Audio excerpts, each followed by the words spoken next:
So now you have been hearing from the speciality of the Vaishnava Sampradaya.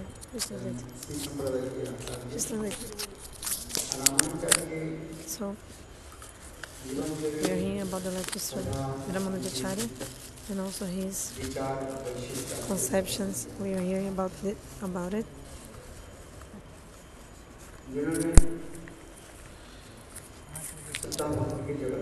Ramanujacharya has manifested Shuddha Bhakti in this world, Vaishnava Sampradaya. Shastra explains.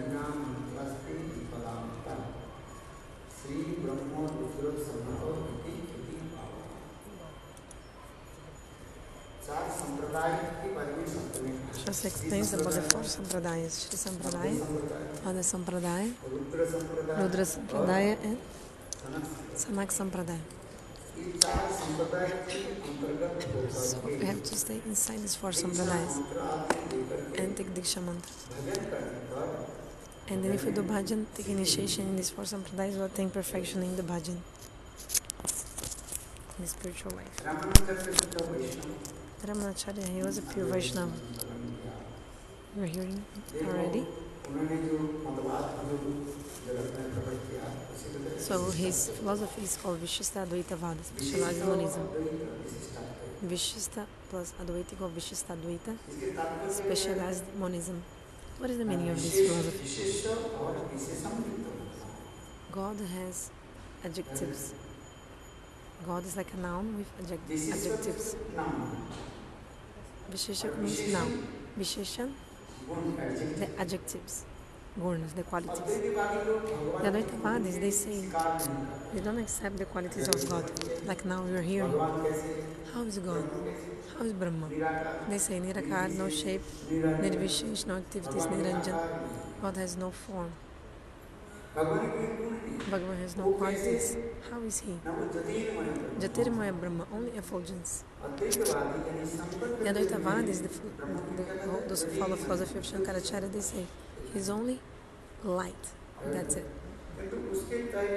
But before this, the Buddhists, they said there's not even God. God does not even exist. But Shankaracharya came and at least established Brahma. That's why in the Jabadharma, Bhaktivinoda Thakur explains. Actually, Shankaracharya, he made like the basis for the preaching of our Vaishnava Sampradayas. So Shankaracharya prepared the platform over which the other Vaishnavacharyas of these four Sampradayas, slowly they would establish the Prema Dharma, religion of love, of the Vaishnavism. So Srila Bhaktivinoda Thakur, he wrote Shankara Sakshat. Shankaracharya is directly Shankara, Shiva. Krishna himself, he ordered Shiva, you should preach the Nirvisheshvad in this world. Means Aham Brahmasmi, I am God, Jiva is Brahma. This. Why? Because so many people with demonic nature, they want to disturb Bhagavan. They're disturbing Bhagavan. So Lord told Shiva, so you should tell them that they are God themselves. So the demons will think, oh, I am God, so I don't need to disturb others. Like for example, I don't need to disturb God asking anything because I am God myself. For example, Shishupal, Hiranyakashipu, Ravan, all them, they are thinking they are Bhagavan. So in this way, these people who have demonic nature, they will stay far from God. In this way, the creation will continue. There's a shloka in Padma Puran explaining this. Actually, Devi Parvati herself, she asked to Lord Shiva, "Oh, my husband, why did you preach the Mayavad philosophy in this world if the Jiva can never become Brahma?" Shiva told, "Devi, it's not my fault. Actually, Swayam Bhagavan, he gave me instruction to do that. He told me, cheat the demonic nature jivas. So, just following the instructions of Lord, I have been preaching the Advaitavad philosophy, monism. So then the demons will be kept far away. And in this way, they are going to come back to this material world because they will be in the cycle of repeated birth and death, these demons. And in this way, the creation of world will continue." Shankaracharya, he manifested this Mayavad philosophy. Shankaracharya manifested this. Bodhavad. Actually, Shankaracharya philosophy and Buddhism is like same philosophy, same. There's no difference actually. That's why Bodhavad means Buddhism and the Advaitavad, monism, is same actually. Just the Buddhists, they say there is no God. Like God, Bhagavan does not exist. Also, soul also does not exist. But Shankaracharya, he said no, there is. Brahma exists, God exists. Brahma is truth, the world is false, and Jiva and God are one. The philosophy of Shankaracharya is there's only one truth, Brahma, Brahma Sattva. Jagat Mita, this word is false. Everything you see in this world, everything is a lie. Nothing is truthful. There's nothing called Jiva actually. Jiva does not exist. So he established this. But if we analyze in a very subtle way, we'll see that the philosophy of Shankara and the Buddhism are one actually. Still, Shankaracharya, he established Brahma, like Brahma is effulgence, like Brahma God, like transcendence. Because in the Upanishads is described, God says like, oh, I am only light. Lord is only light. What is this light? But actually, the light is the effulgence, bodily effulgence of Lord. Angakant means the bodily effulgence of Lord is this light. God exists, so the effulgence of his body is there. So in this way, he established Advaitavad. Shankaracharya established monism. But Ramanacharya came and cut into pieces the philosophy of Shankaracharya. He told, no, Bhagavan exists. Yes, he does exist, and God has a potency. How can we know something, a substance, by his potency? Those who don't have potency, you cannot actually recognize that substance. For example, you are here, you exist. How can we recognize you by your potency? If you don't have potency, then nothing is there. So one person became president, but the person has no potency. The person is like the president, but without potency. The person is only a puppet. No, like a puppet. Nothing. So, no. Bhagavan exists and he has a potency. Ramanacharya, what did he do? Accepted Vastu Parinamvad. Like Prabhuji was telling, right? But the philosophies, like the philosophers of Shankaracharya, they don't accept Vastu Parinamvad. So what is Parinamvad? It's the doctrine of transformation. So Vastu, substance is there. And what is the transformation of that? For example, milk. What is the transformation of milk? Yogurt. So how the yogurt comes from the milk? It's the milk transformed by some like lemon or something sour, and it becomes yogurt. The potency of the milk is also present in the yogurt, but the milk becomes yogurt, but the yogurt is not a return coming back to milk. They're different. Another thing also about transformation. You can make yogurt from the milk, but the yogurt cannot become milk again. What is the meaning? Bhagavan has a potency. This potency, for example, the Jiva manifested from where? From Bhagavan. The sun. You accept the sun, but if you don't accept the rays of the sun, actually you are not accepting the sun, the heat of the sun.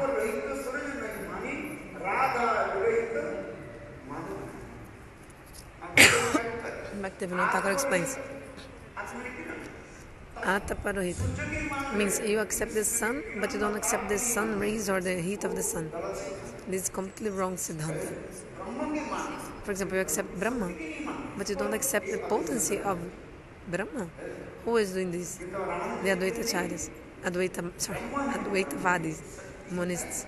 But Ramanujacharya established, no, Brahma is there and he has a potency. So, in the Vishista Advaitavada, specialized monism, he's saying, Vishista Advaita means this noun has an adjective. Means Bhagavan is there and he has a potency. I'll give an example. A black cow or red cow, for example. How is the cow? Red. So cow is the noun. Vishesha. And red is Visheshan, adjective.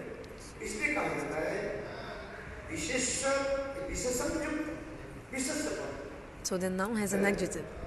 In the same way, Bhagavan has a potency. So this is Vishista Advaitavada.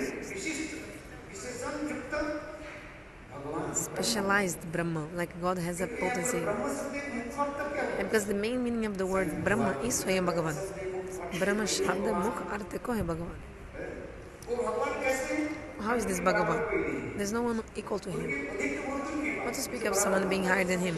No one is even equal to him.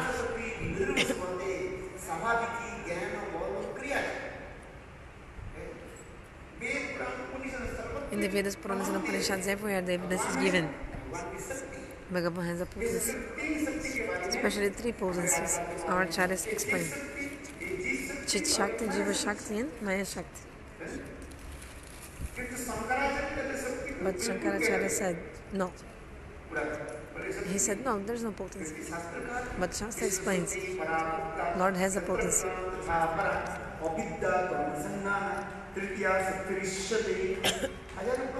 There are thousands of evidences in the Vedas, Puranas, Upanishads, Srimad Bhagavatam, Gita, everywhere.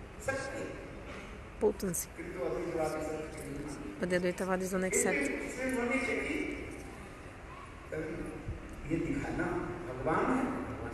Bhagavan has a potency.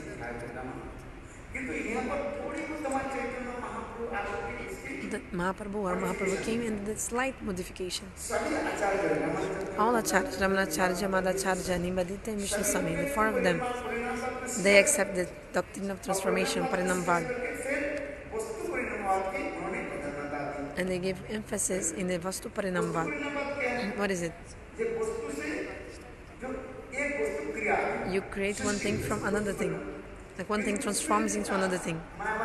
But these can have a smell of Mayavad philosophy. I'll give an example. Just like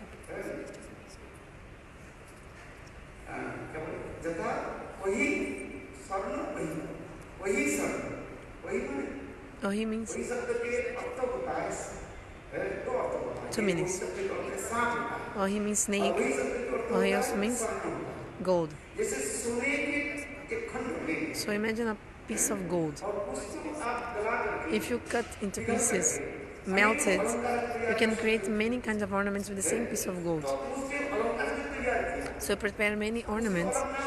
They are given different names. For example, necklace of gold, golden necklace, golden earrings, golden bracelets, golden anklets. But these gold ornaments created, you can just like melt them again, everything together, and again come back to that original piece of gold, right? You can just melt them completely. So in Vastu Parinamvad, there is also a slight smell of Advaitavad. That's why Mahaprabhu gave emphasis and accepted Shakti Parinamva, transformation of the potency of Lord. All the others acharyas accepted Vastu Parinamva. But if you accept Vastu Parinamva, it means God is transforming himself. Maybe sometimes in your mind, a little bit of a smell of Advaitavad might come. Like an example of the gold. So Mahaprabhu gave a modification and he said, no, I'll tell you even further. Two kinds of Parinamavad. Vastu Parinamavad and Shakti Parinamavad. So from the Shakti, everything manifests from the Shakti. Bhagavan has a potency. For example, one of the potencies is the Jiva. From the Jiva Shakti comes the Jivas. We have come from where? From a potency of Lord called Jiva Shakti. We didn't come directly from Bhagavan.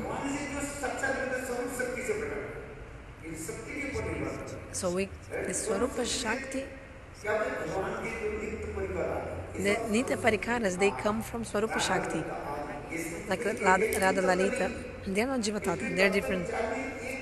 So we have to think about Tata Vichara. One thing is Parikar Tata, associates, and Jiva Tata. Some people think they are all same. But actually Nanda, Jashoda, Subal, Sridham, Radha Gopis, they are all Parikar Tata.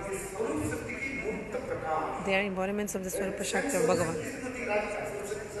Shrimati Radhika Sava Shakti Swarupini. And just to give happiness to Krishna, to relish the ras, and to make him relish different ras, Shrimati Radhika manifests in many forms. Who is Lalita Devi? Lalita Devi is Shrimati Radhika herself. That Radharani has in her mood, Lalita Bhav, this mood. This is manifest in the form of Lalita Sakhi. What is Vishaka? Vishaka also is Shrimati Radhika herself as well. Manifest in the form of Vishaka. Vishesh, special love, Vishaka. Nanda, Jashoda, all of them, they are associates. Just to give happiness to Bhagavan. Shrimati Radhika herself, she's the original. So Shrimati Radhika, she's the embodiment of the pleasure potency of Lord. What is Ladini? Bliss. Krishna is Sachit Anand.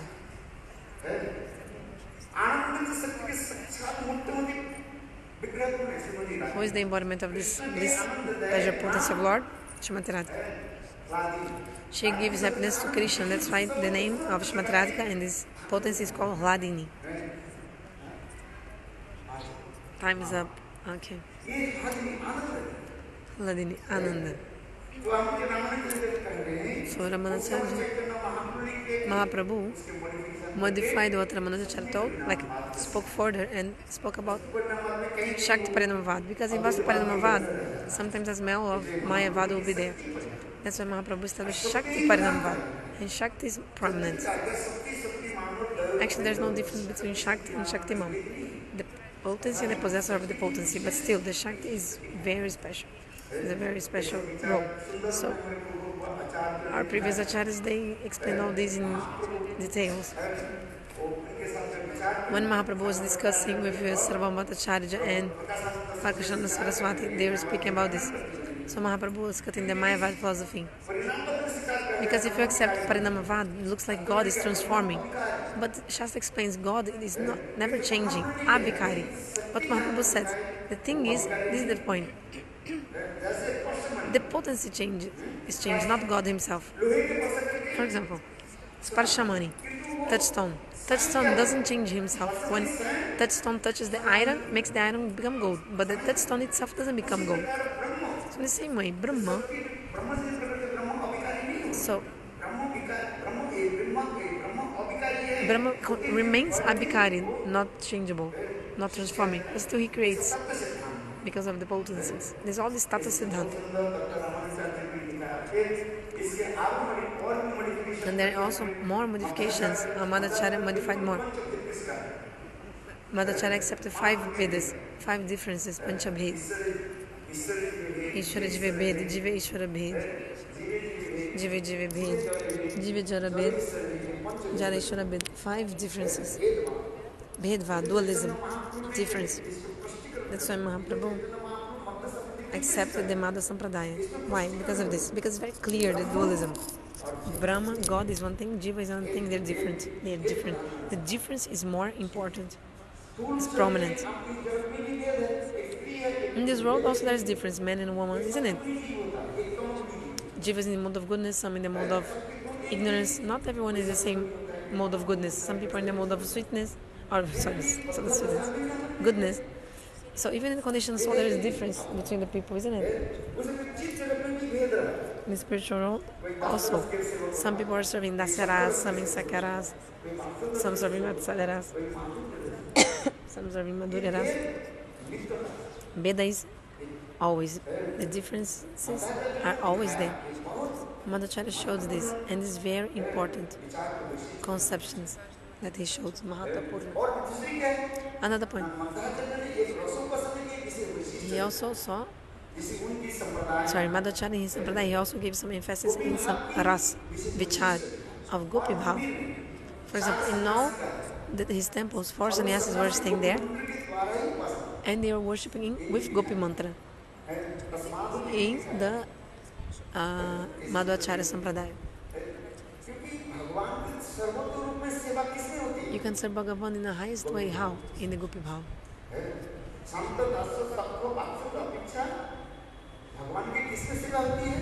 Actually, you can serve more Bhagavan in the Gopi Bhav, more than in Sakya Vatsalya. And in Madhurya Bhava, you can serve in Kamatmika or Samandatmika. For example, also Nanda, Jashoda, and all of them, they are serving with Sambandha relationship. But the Gopis, they serve Parakya Bhav. Mahaprabhu is showing this. The Javadam is beautifully described. Kamatmika is also divided in two. Tat Bhavichamai and another Sambhogichamai. So, Tat Bhavichamai Bhakti is the topmost limit of Manjari Bhav, topmost mood. Mahaprabhu is giving this to the jivas of this world. In this verse it's clear. Which mood Mahaprabhu is giving this world? Manjari Bhava Upasana. Topmost thing he is giving.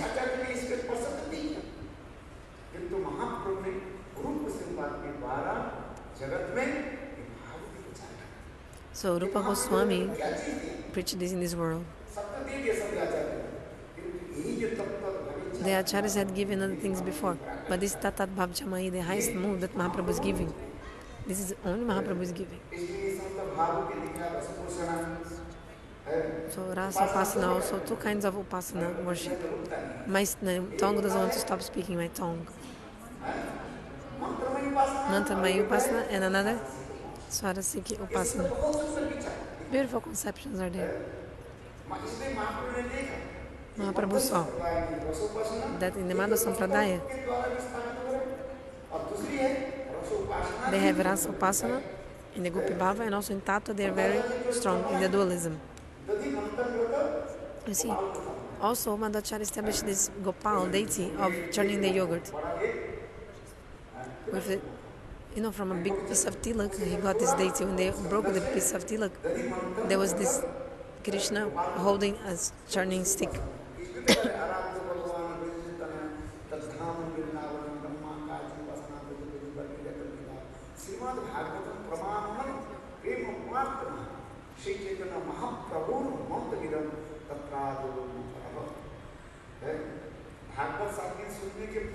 So the fruit of hearing the Bhagavad for 7 days is this. Bhagavad gives evidence about it, that in the transcendental Goloka Vrindavan, how the Brajagopis with their Paramar mood, they are serving to Krishna. After that, all our acharyas like Jayadev Goswami, other acharyas, they manifested these bhavas even more and more in a beautiful way. There are beautiful conceptions about all this. I'm telling in brief, I'm just indicating, just touching it, the subject.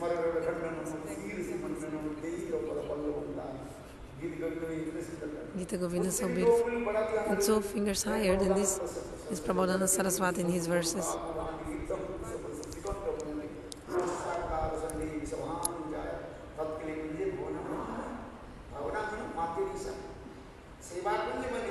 In the Seva Kunja Nidhavan. If I become one broomstick, then my life will be successful. A stick of a broom there.